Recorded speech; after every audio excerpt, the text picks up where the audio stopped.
Tonight we are very excited to welcome back Jenny Brown, former editor of Labor Notes, co-author of Women's Liberation and National Healthcare, and author of Birth Strike, which we were thrilled to help launch earlier this year. She's also an organizer with National Women's Liberation, and among her many efforts, she helped lead the grassroots campaign to win morning after contraception access over the counter in the United States. Her brand new book is Without Apology, The Abortion Struggle Now, and I couldn't be more thrilled to hear all about it as she sits down with Liza Featherstone. Liza is a contributing editor at The Nation, staff writer at Jacobin, as well as the author, co-author, and editor of several books, including the most recent, Divining Desire, Focus Groups, and the Culture of Consultation. So without further ado, please join me in welcoming Jenny and Liza to the Strand.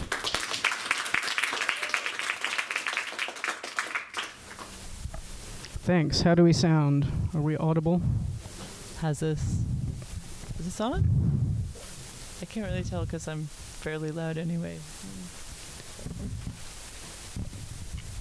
All right. I just realized I'm recording this event. If you want to revisit it, I'm going to be transcribing it and running it in Jacobin magazine, which means I need to record it on my phone. So I'm doing that.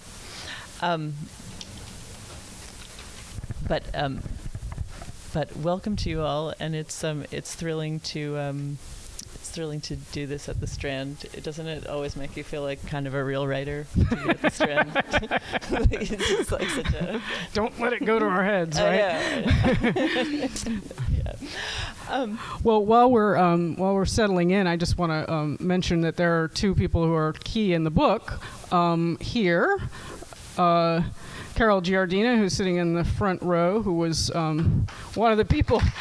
She was a founder of Gainesville Women's Liberation, but before she founded Gainesville Women's Liberation, in Florida, she referred for abortions out of her dorm room in 1963, and she says that she didn't give much thought to the political implications of it until the women's liberation movement came along and made it really clear to her what the political implications were. She continued to fight for abortion, and she's also a member of Redstockings and the author of Freedom for Women, which is an excellent history of the connection between Gainesville Women's Liberation, which is the group that I first joined, and the New York Redstockings, and the history of that connection is very important to actually the history of this book and also Redstockings today. And Kathy Sarachild, who is one of the founding members of Redstockings, and was the person who was drawn by lot to instigate the breakup of the abortion reform hearing in 1969. They wanted to make the case that reform of the abortion laws was just more insult and humiliation for women. They wanted full repeal of the abortion laws. And so a group that was forming itself up as Redstockings burst into this reform hearing and broke it up and testified about their own abortions. And then they did for the first time, a speak out about abortion, which was the famous Redstockings abortion speak out in March of 1969, and we're celebrating the 50th anniversary of that this year. Kathy continues to lead Redstockings and is, again, the 50th anniversary is really important for us, and Redstockings is working on a timeline and some events around that. So if you're interested in that, when I pass around the sign-in sheet, please do sign up.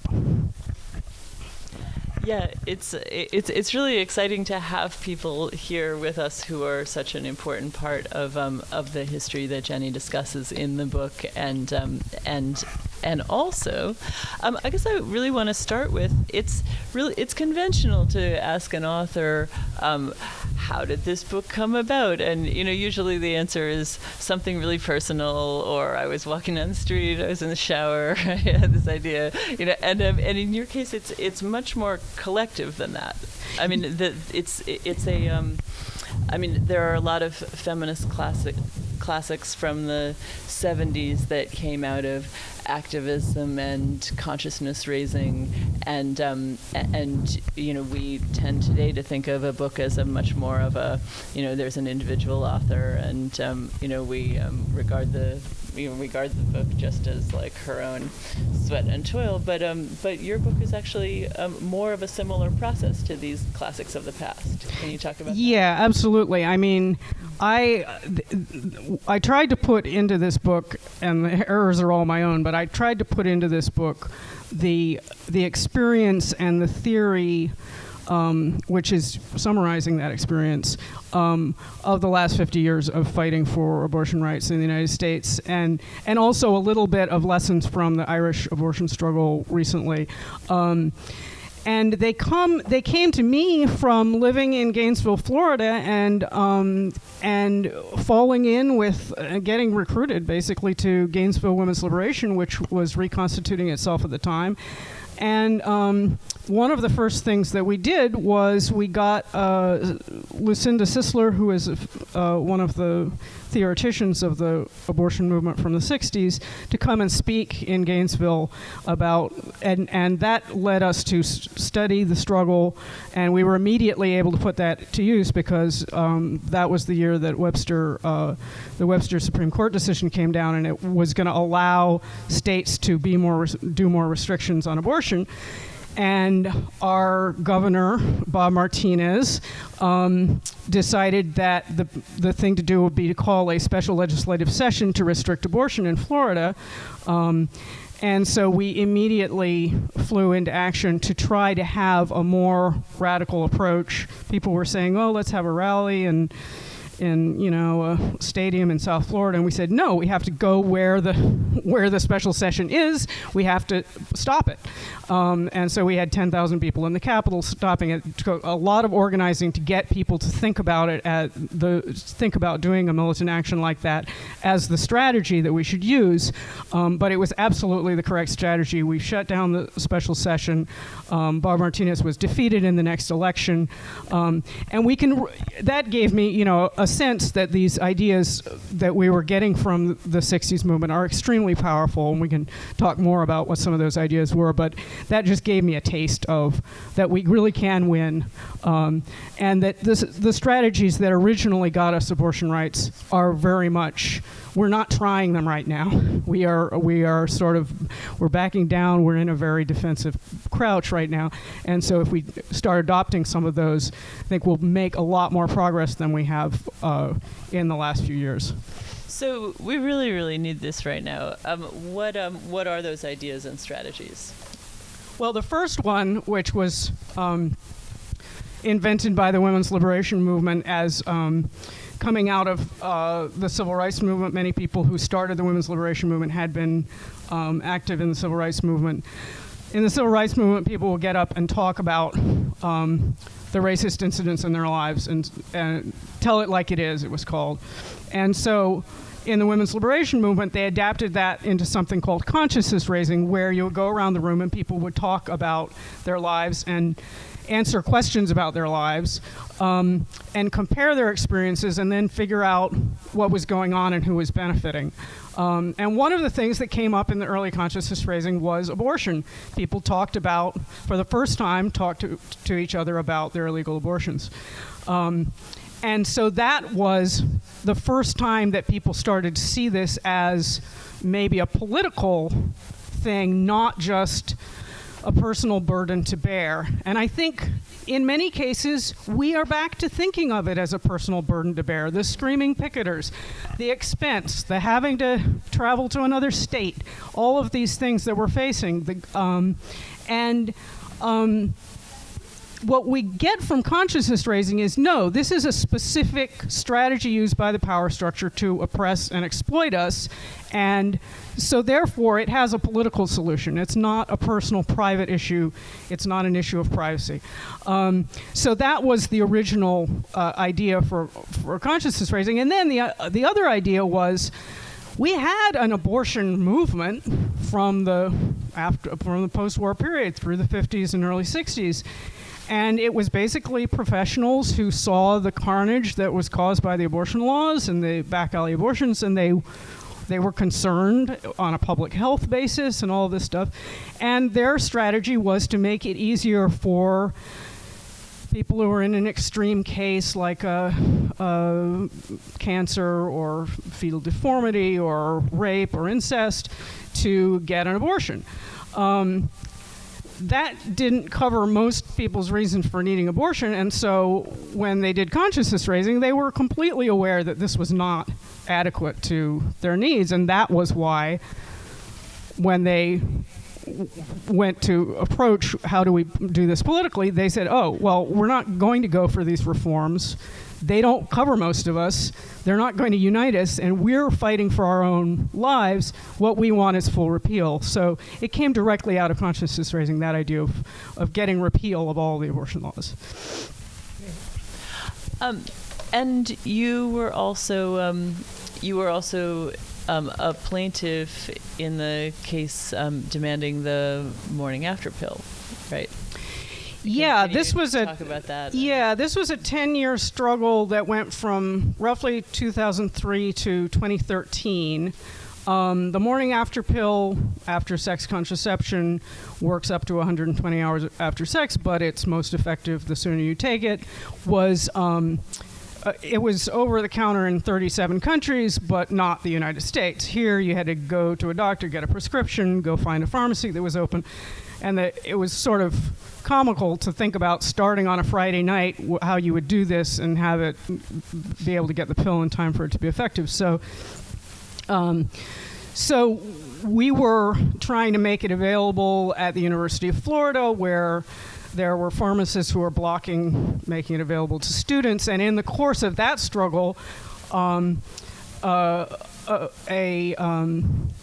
abortion provider at our local clinic said, well, there's not really a safety reason to have it be a prescription drug. It should be available over the counter. And we thought, So, and then we talked to each other about why had we needed the abortion, the morning after pill. We hadn't needed it for rape or incest reasons. We had basically needed it because there was a slip up, or we didn't use any birth control or whatever. But we were told by the nonprofits who were working on this stuff at the time, getting it over the counter, that's never going to happen. What you need to do is do a winnable thing, like get it for rape victims in emergency rooms. So we took that back into our consciousness raising groups, and we said, okay, is this why we need the morning after pill? Most of us had not needed it because of rape. Those of us who had needed it because of rape had not gone to an emergency room.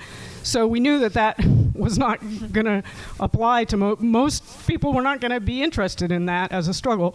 And the way to unite people was to make a big demand that covered as many people as possible. And that was over the counter for all ages. So that was one lesson. Another lesson that we got out of that struggle, which I would say all of these lessons were ones that we got from the original abortion struggle, is to not go for half a loaf, not to go for a compromise. And in the case of the morning after pill, the compromise that we kept getting offered was, you can have it for adults, but if you're under 18, or then later they said under 17, you should show an ID. You should prove your age. We don't want it.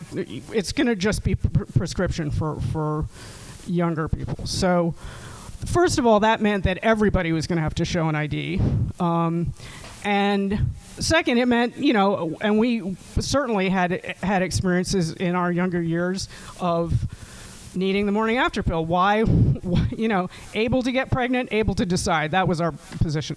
So we even had to we aged out, and we even had to add some younger women to the lawsuit. But the idea that you don't cut off half of your base, half of the people who need what you're trying to get, you don't sell them out, you have a united position. That was very important in that struggle too. Yeah, and it's I mean, those lessons apply to almost any struggle, right? I mean, you should try to get benefits for all the workers, not just some of them. You know, I mean, it's like, and and reproduction is a labor, right? You know, you want you want the things you win to cover everyone. That was really striking to me in the book, that they kept trying to offer that compromise as if it was a great idea to make teenagers have babies. You know, that they should have permission to get abortion. Right. I mean, what we talk about in consciousness raising in our experience was, it was just when we were starting to have sex that we didn't have everything kind of organized and down about how the contraception would work, or insisting on a condom or whatever. So that was like the moment when it was really helpful to have the morning after pill. So it was kind of the reverse of what we really needed, right? Yeah. So it's just like... Yeah. Yeah. Well, and that's again that seems like the power of consciousness raising, right? I mean, that you can keep checking back with your people. Well, what are our experiences, right? So another place it seems like all of these lessons really come into bold relief is in your book you discuss the recent, we're a little short on victories lately in this area, but the recent victory in Ireland. Can you talk about what they did there and why it worked? Yeah, so this was a referendum, I'm sure everybody was aware of it, in 2018 to make abortion legal up to 12 weeks. And Ireland had, in 1983, when they were very afraid that the courts would legalize abortion, so they put a referendum on the ballot in 1983 to put it in the Constitution that fetuses and women had sort of equal right to life. And believe it or not, some people who were voting on that thought, well, this is an advance, because in the Catholic Church they tended to save the fetus first. So it was actually a step up. Right. So the Irish system regularly generated, we're talking about the Republic of Ireland here, not Northern Ireland, we can talk about that later, but the Republic of Ireland, it regularly generated these horrifying cases where the 14-year-old who was raped or couldn't get an abortion and needed 3 psychiatrists to say that she was suicidal, or she couldn't get all of these things. And so the abortion movement in Ireland... And they had to be suicidal, right? You needed 2 shrings to say you were suicidal, and so they would fight for it to be like only 1 shrink to say you were suicidal, or if you had been, or distribute, could we distribute information about how to get abortion overseas? Because most people in the Republic of Ireland who need abortions go overseas to get it. They go to the UK, they go to Holland, wherever. A lot of people can't afford to do that, of course, and then they're forced to have the kid. Or, as was happening more and more, people were ordering abortion pills and doing the abortions themselves.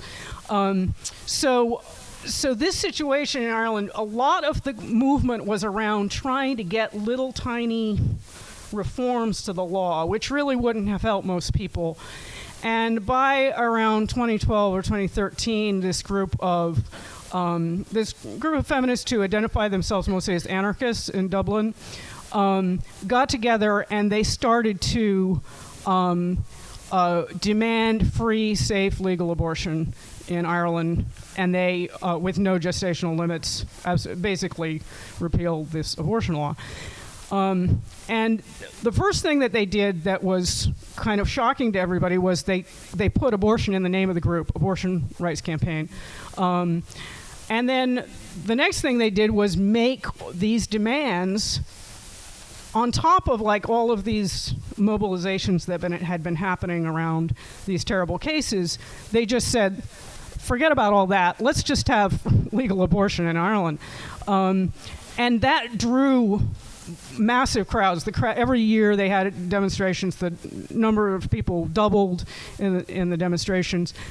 The other thing that happened in Ireland is there was a referendum around marriage equality, same-sex marriage, which the church had thrown everything in to try to defeat, and it passed by 62%. So that gave people a little bit more hope that maybe they could win, but they thought it was going to be extremely close.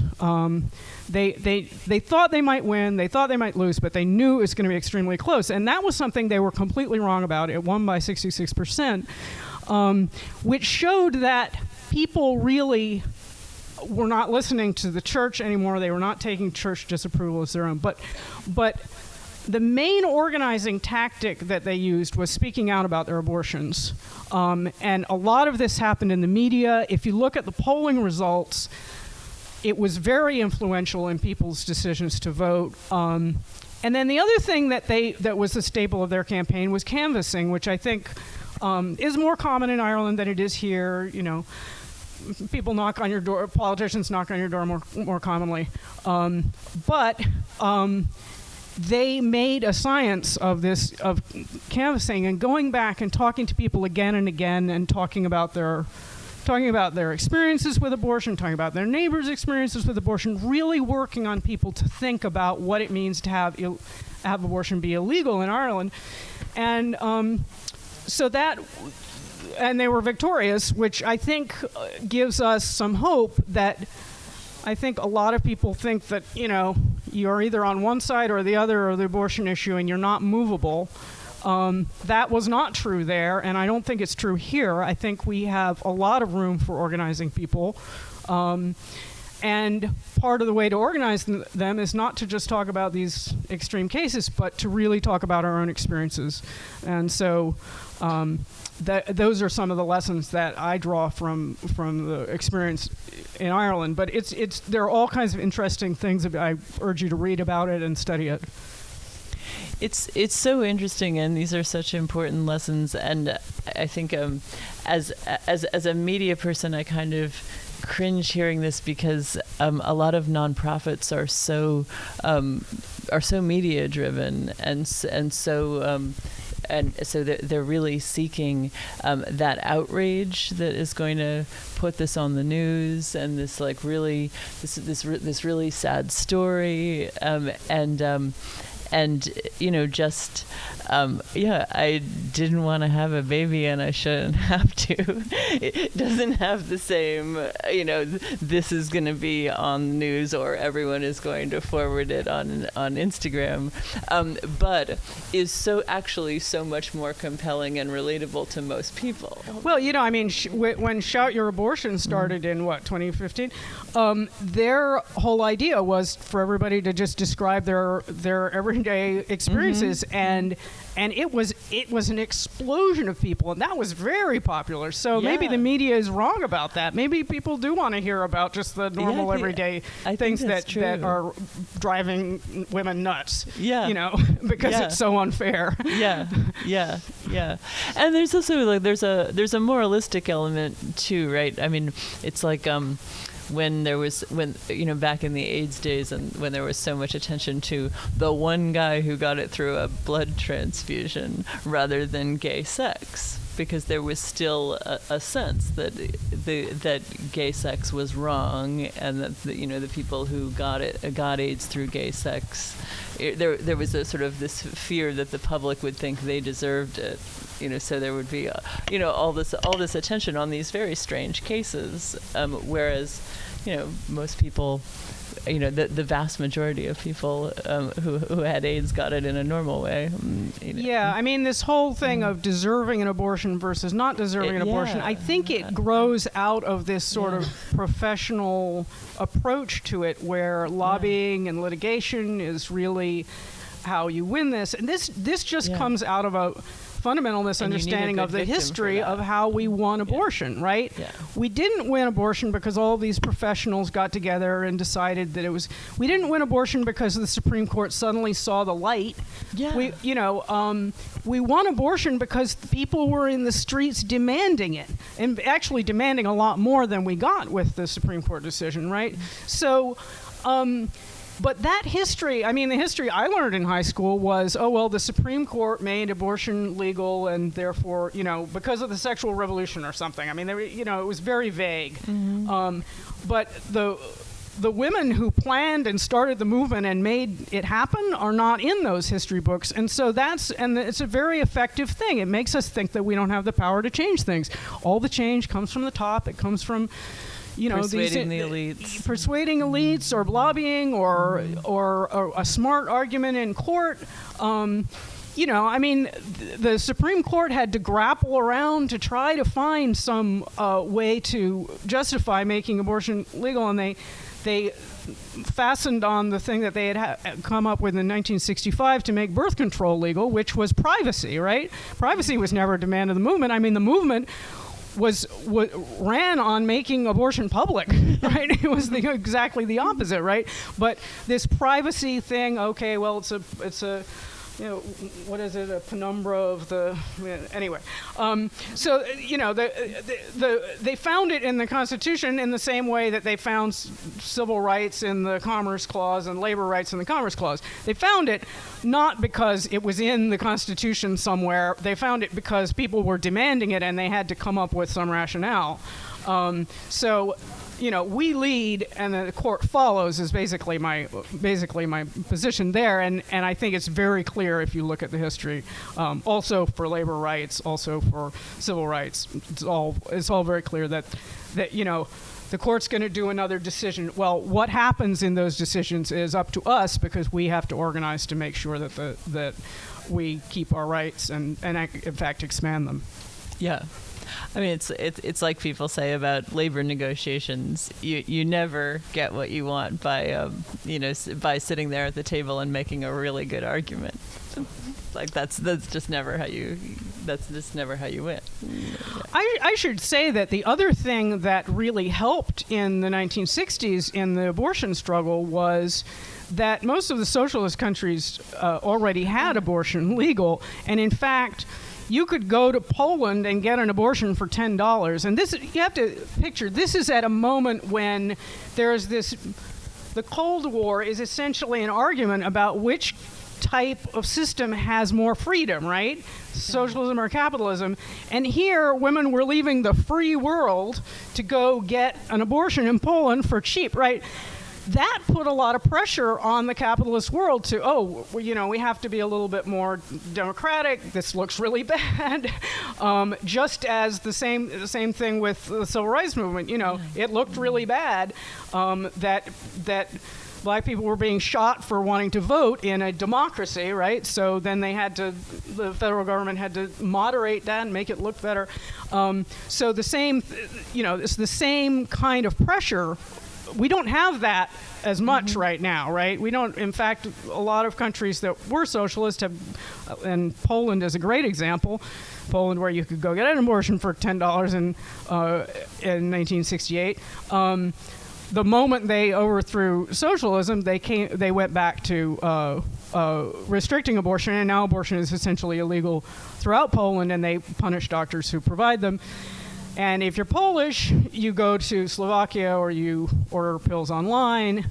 That's what Polish feminists tell me is how they're getting abortions. So that pressure is now the other direction. The other thing that we're experiencing that's making the abortion struggle harder right now is that our birth rate in 1973 was pretty high. It was the very tail end of the baby boom, and the stats hadn't quite come in yet, and they hadn't noticed that it was dropping considerably. But it is now the lowest it's ever been. It sort of hovered around replacement rate 2.1 children per woman, and now it's plunged below that. That's because it's so difficult to raise kids in this society, right? We don't have childcare, we don't have health care, we don't have paid leave, we don't have. We're working so many hours. But instead of making those things easier, which would cost some money, they would like to restrict abortion and birth control and raise the birth rate. So we weren't facing that when we actually had some allies in the ruling class on abortion in the late 60s and early 70s because they were freaked out about overpopulation, right? That's not happening now. So that makes it, I think, a little bit harder for us to win against our opposition. But there are a few things that have also changed that I think will make it easier. So. And also, for more on that extremely interesting issue, you should read Jenny's other book that came out last year, Birth Strike, which is very good and really the only treatment of the relationship between the birth rate and the abortion issue currently.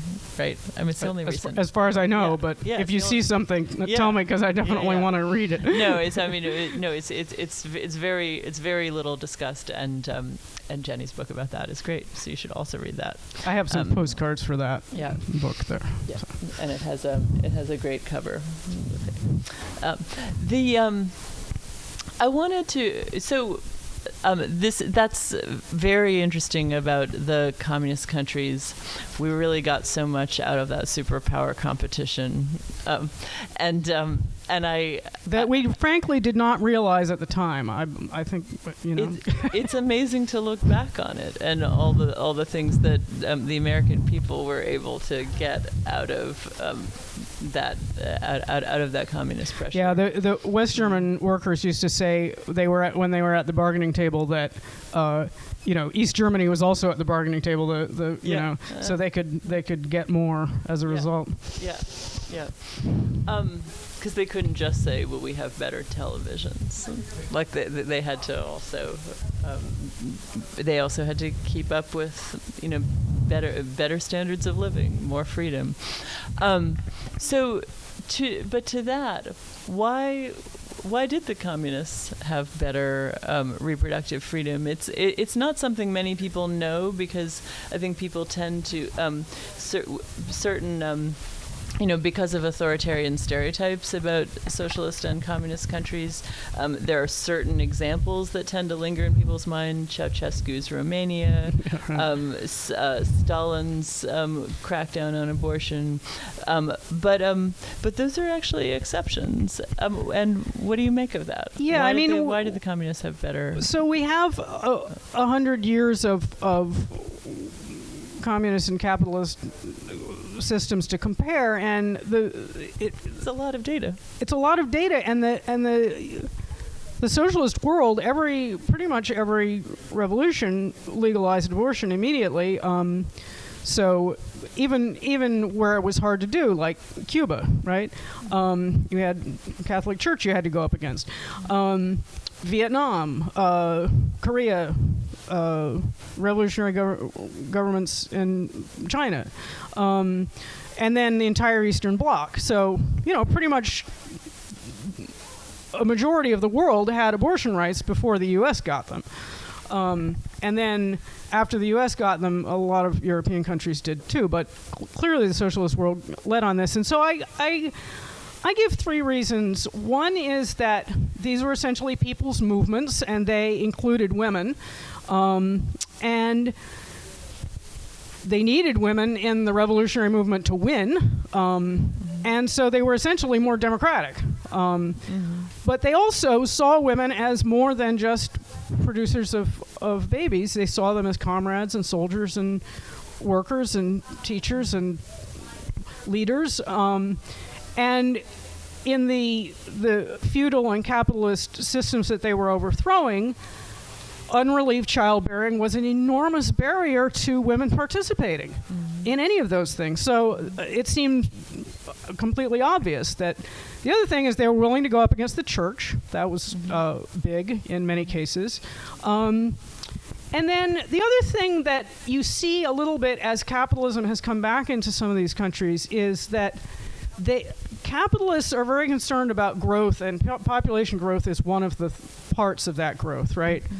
Socialists were not so concerned about that. They were more concerned about developing and then having the fruits of development be spread around. And you can even see this in the Chinese decision, this was after Mao's death, to create a one-child policy, which is really a one-child policy for urban people, a two-child policy for rural people, and a three-child policy for ethnic minorities. And the one-child, their argument for the one-child policy was that population growth was stripping economic growth. Now, we can argue about whether that was Malthusian and whatnot, but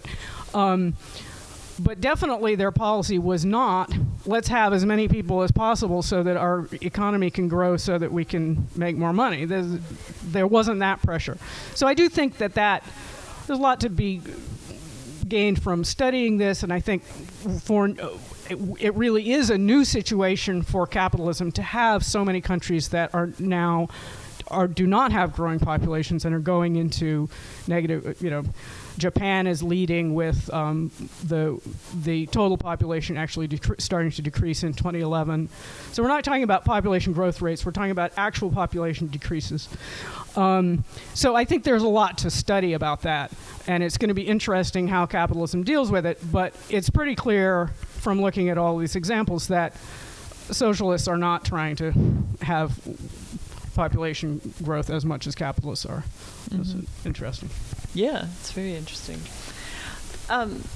So with that in mind, I think you write really well in this book about how some of our neoliberal framing is also a problem in winning abortion rights, and you talk a little bit about why choice is a frame that somewhat gets in our way. Can you? Yeah, I mean, I think the main problem with choice is that it's become a way to not say the word abortion, which, as we saw in Ireland, was a very effective method for keeping it under wraps, and then when they broke through that, it was very effective to use the word abortion. So that's the first problem. Been working for us. The other problem is that it sort of makes it personal and individual rather than about a political struggle. Yeah. You have the choice to or not to, and then there's all of this talk about choice. I mean, you don't want national health care because you won't have your choice of doctors, you won't have your choice of plans. Well, can I choose a plan that covers everything? No, you can't. So choice is just like bandied around as like this thing that we're supposed to be happy for. I think choice was not actually the original slogan of the movement. It was introduced in the early 70s by the Socialist Workers' Party. And it has since, but I think everybody jumped on it because that meant that they didn't have to say abortion, and I think we need to start saying abortion again. I mean, if we're trying to get rid of the shame around it, if we can't even say the word, then we're not going to get very far on that. So those are my thoughts on it. I also liked your discussion in the book of how choice is choice is a poor frame because it implies that in the same way that we might choose an abortion, that we might choose to be parents, and since it's your choice, you're just on your own either way. So you're on your own if you want to get an abortion. You have to, if you have to drive 200 miles, come up with $200. But you're in the same way, you're equally on your own if you choose to have kids, right? Right. This is sort of the Democratic Party's answer to if you're having trouble raising your kids, if you don't have enough money, if the housing is falling down and your landlord is a jerk, then you had a choice, right? You had a choice to. So I think it is being used against us when we're trying to raise kids too. That that you shouldn't have had so many kids, right? Rather than making it easier for us to raise kids, which is an essential part of our economy, and it's work, and it's important work, and it should be paid. Yeah. So I also like that you have a lot to say about the way forward, right? I mean, and what can you talk a little bit about what National Women's Liberation is doing now, and what are some of the ideas and politics behind that? Yeah, well, can we pass around this sign-in sheet? So National Women's Liberation, as I probably implied, has its roots in both Gainesville Women's Liberation and Redstockings. So in that the 60s radical movement and we are trying to continue that tradition. We teach classes, we put out books, we put out information, but we're also organizers. One of the things that we're hoping to do with this book is we have a Kickstarter, and we're hoping to do a study and action guide to go with it. So if you want to be involved and help us with the Kickstarter, I know you already have your book, but please help us out with that. It's just under the book's name. We also have a Women of Color caucus that analyzes the connections between male supremacy and white supremacy. So if you are a woman of color and you're interested in that, please make a check mark there. And you can also talk to some of our Women of Color caucus folks. Allison here in the front row, Deanna Moreno right here, can talk to you about the Women of Color caucus. And the other thing that we're looking at, and we have not figured out what we're doing with this, but is that it's now really easy to do a self-managed abortion with pills. But for some reason, these pills are very restricted, and one of the reasons that they're very restricted is that the FDA has something called REMS, which is Risk Evaluation and Mitigation Strategy, which is designed for like really novel cancer drugs that might kill you or might cure you, but they need to keep records of them. That's what it's designed for. It was put on the abortion pill in order to restrict it. And what the REMS mean is that first of all, you can't go to a pharmacy and get the abortion pill. That's the first thing. The second thing is that most doctors cannot provide it to you because they have to be licensed to do so. They have to have a relationship with the supplier. They have to go through they have to put their name on a list, which makes them vulnerable to anti-abortion terrorism. There are all kinds of regulations and restrictions around it. So these are completely unnecessary. They should be removed. That would make it possible for any doctor to prescribe the abortion pill. There is no reason for that. The other thing is that why is it only doctors in most states who can provide abortions? This is a choke point that has been used against us, and Lucinda Sisler predicted that it would be a choke point. States that have made it possible for other practitioners to provide abortions, they have just as good outcomes. It's fine. There's not a problem with it. So we need to make it so that anybody who's a trained practitioner can provide an abortion. And there's good evidence that the abortion pill can be made over the counter without any problems. We still need more studies on that, but it's absolutely something that we can fight for. So just expanding that and really taking action, civil disobedience action like we did trying to get contraception in the early part of the last century, seems to be a good way to go on the offensive about this and not just try to keep these abortion bans from coming down the pike, but really expand things. And we also have done a lot of organizing around national health insurance. Yeah. For example, the New York Health Act, which is basically a statewide single payer, so basically everybody would be covered, includes abortion. We think that's actually the way to go rather than this continual 40-year fight to get rid of the Hyde Amendment, which, even if we did get rid of the Hyde Amendment, it would still only mean that you would have to be on Medicaid to get your abortion funded. That leaves a whole lot of people out. What we really need is expanded and improved Medicare for all that covers abortion and birth control. And so we think that is the way to go. In fact, Redstockings pioneered this too in 1989. They changed their free abortion on demand to free abortion on demand through a national health system, right? Mm-hmm. And so we think that is really the demand that we really need to win national health care.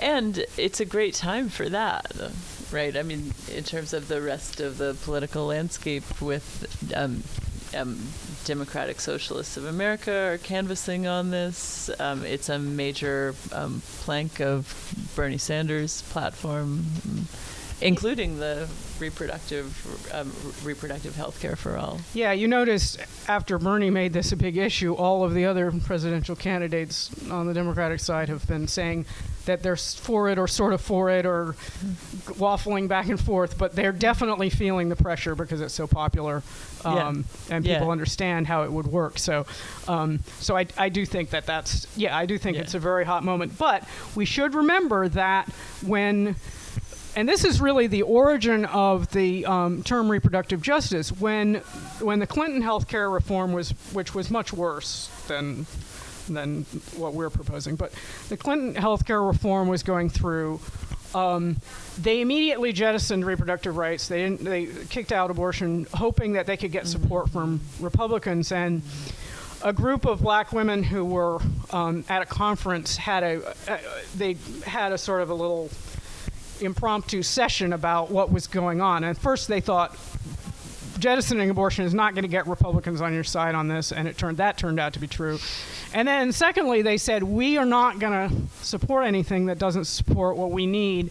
And so this was Women of African Descent for Reproductive Justice. They put an ad in the newspaper in Washington saying, it was signed by 900 black women, we are not going to support anything that doesn't include the full spectrum of reproductive rights. And that was the beginning of the reproductive justice, which basically is, I'll just give you the 3 points of reproductive justice: the right to have kids when you want to have kids, the right to not have kids when you don't want to have kids, and the right to raise your kids in fair and decent conditions. So, they essentially built a movement around this, and it was led by the group Sister Song. And there are now lots of books you can read, reproductive justice books. I recommend Loretta Ross's writings about this. But it's very clear that we are going to have a fight around that this time around, because that's always the impulse to jettison. It's interesting that in the New York Health Act, which is, again, the single-payer program that would cover everybody in New York, because we have Medicaid coverage of abortion, and it's covering everything that Medicaid covers, abortion is included. So some of those fights are pulling through into this. So we could still have a fight over it, but for now we have, this is a plan that has everything in it. It's exciting. I think it's probably a good time to start taking some questions, right? If you have a question, just raise your hand and I will try to bring you the mic.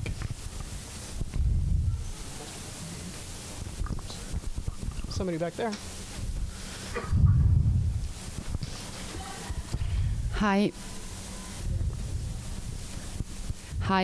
Thank you very much for your talk. I found it very, very passionate and very interesting, and I totally agree with all your points.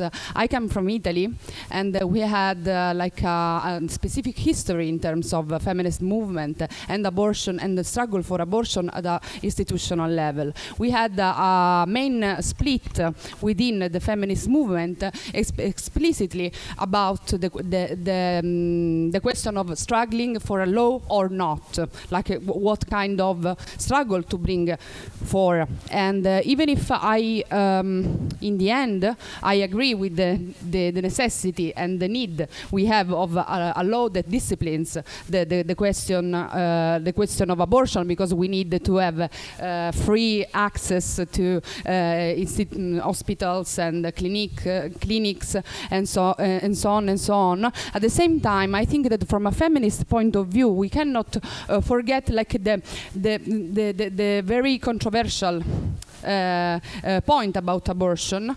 That was what Carla Lonzi defined for the pleasures, for the pleasure of who I do abort. Abortion as the final decision, but has to do with a long process of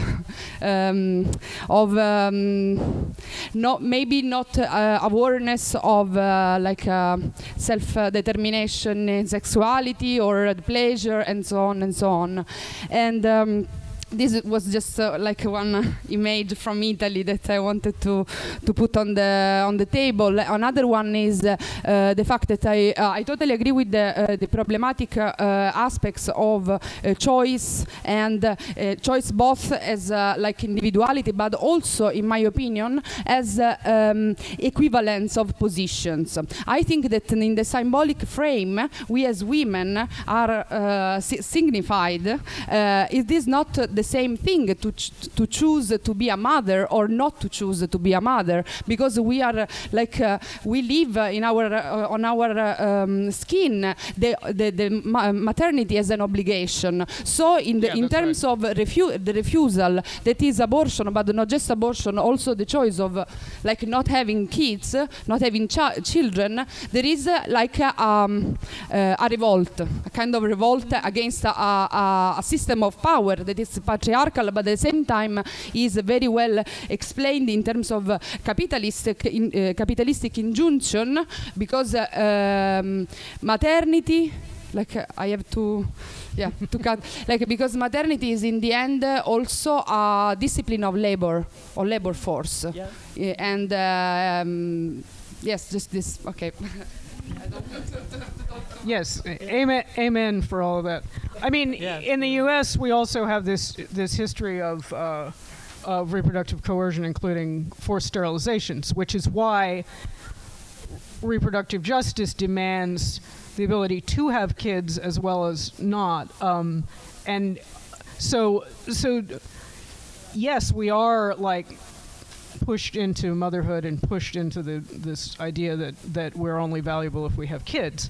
But at the same time, we also have that problem of a whole bunch of people who are prevented from having kids. Right.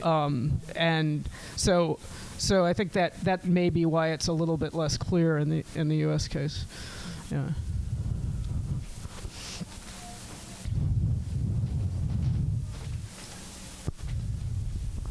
Hi, I want to thank you for coming here. I just have a quick question.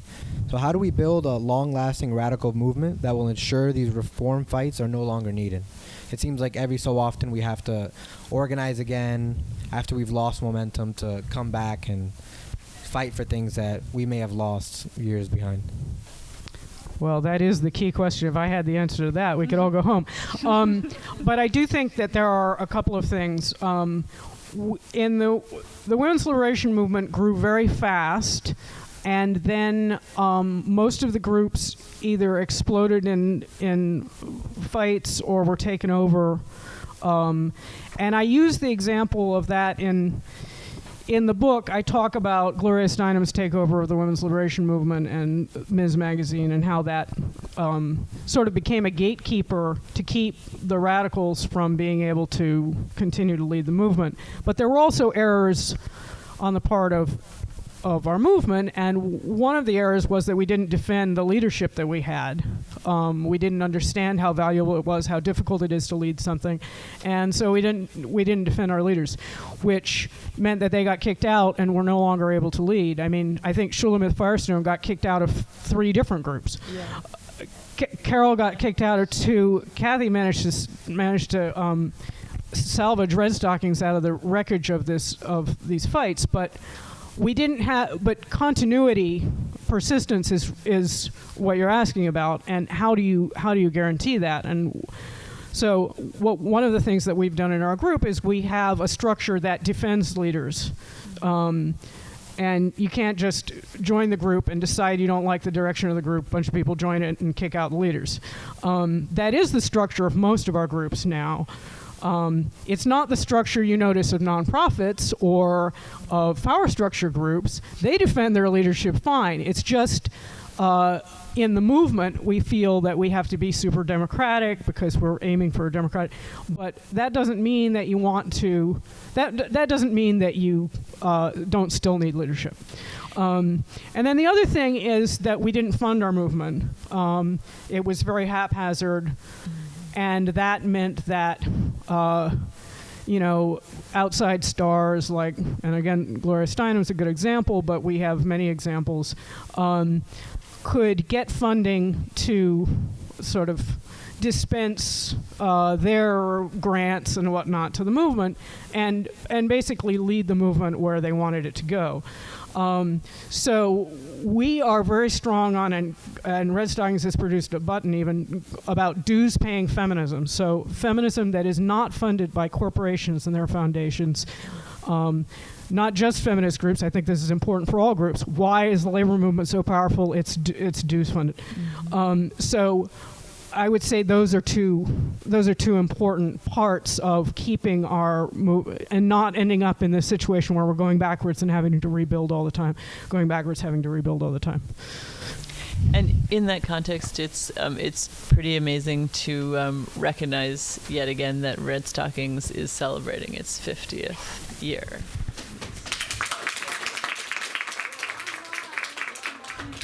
Redstockings.org.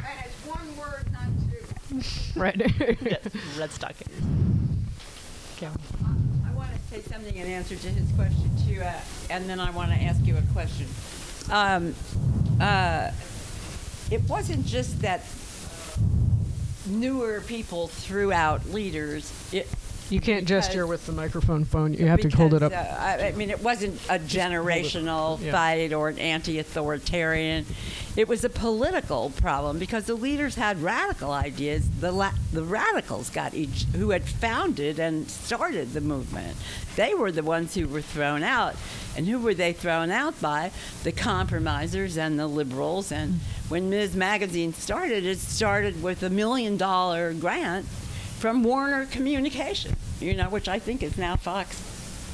Warner is now, anyway. So the liberals came in that way with big grants from foundations. Why was it important to have radical leadership?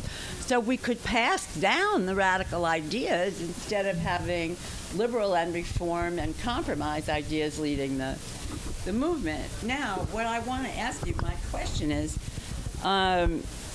we were having this discussion about choice in one of my women's studies classes, right?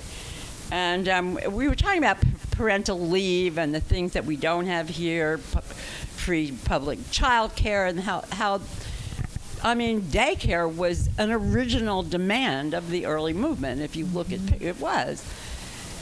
Well, the class was very lukewarm about publicly funded childcare, and I couldn't understand why, because this is CUNY where these are not rich kids. So finally, one of the young women got brave, and she raised her hand and she said, well, I don't want to pay for other people's kids.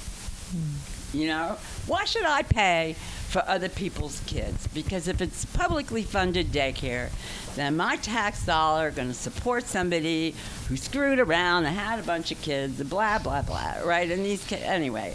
So why should I pay for other people's kids? That's my question. So again, I'll refer people to the Birth Strike book, but the main reason is that they're not other people's kids; they're all our kids, and this is how our society is organized. Is we all depend on each other, and a lot of those people are younger than us. So even if you don't think that you're dependent, if you think you're this individual that lives unconnected to anything, it will take about 2 seconds for you to realize, if everybody disappears, that you will not be able to survive. So if we want to continue our society and have people who are zapping our tumors, fixing our phone lines, playing music, writing books, doing all of us when we're old. Taking care of us when we're old, but not just when we're old, when we're young. Yeah. We have to support the workers that are doing that, and that shouldn't largely be women, but it is largely women doing the care work of raising people. And it's not, this is not something that we can't get it for free anymore. People are not willing to do it. Now that we have reproductive rights, as over here pointed out, we're not willing to do it for free, and that's why the birth rate has gone down. So if you want that work done, you're going to need to put some resources into it. So, I think that's the answer, is that we need to put resources into the reproduction of our society. We can't just put it all on the backs of women. And if we want our society to continue, that's what we need to do.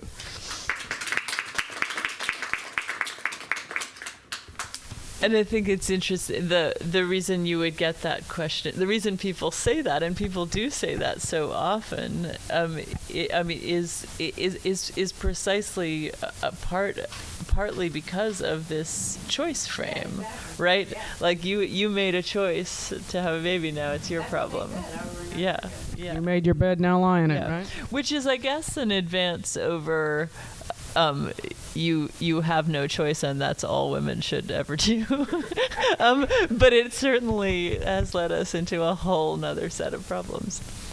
Time for one last question. Yeah.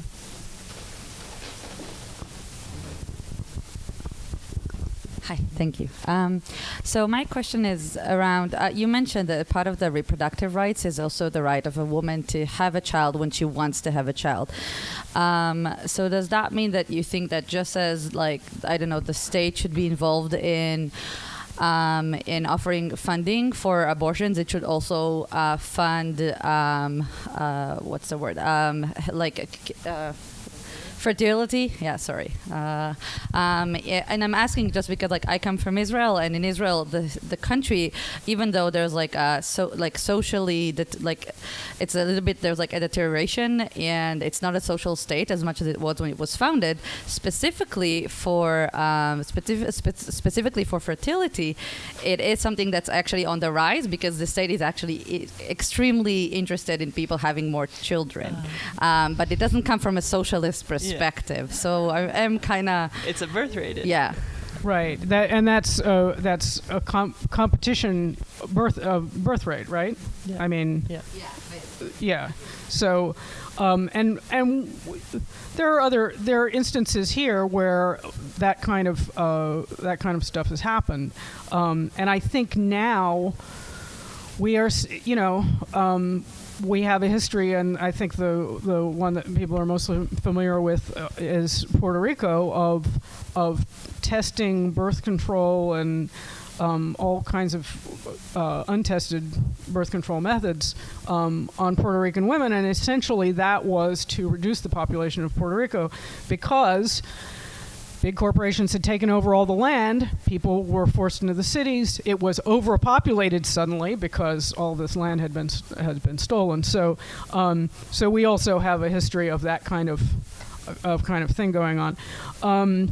So what was fertility. Obviously, I think fertility should be covered under a national health system. I also think that childcare should be covered as and we should have 50 countries have 6 months or more of paid parental or maternity leave. We don't have any. We should try for a year like they have in Sweden or France, rather than talking about 2 weeks or 3 weeks or 5 weeks. Can our employers possibly afford 5 weeks of paid leave? It's and then it's a fight over our time. We're working. We're working a lot longer hours than other developed countries, and we also have this situation where when we have kids, the idea in the post-war period and what the union movement fought for was a family wage, which would basically one job would cover the whole family, right?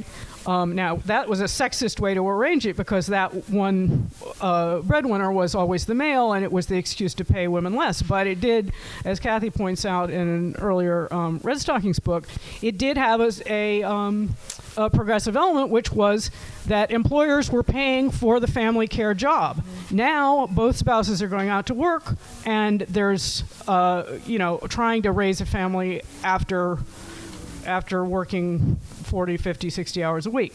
That's why everybody is so stressed.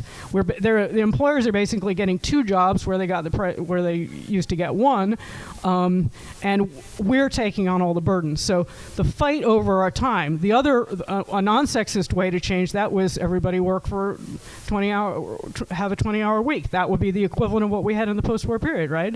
Make it a lot easier to raise your kids if you're only working 20 hours a week.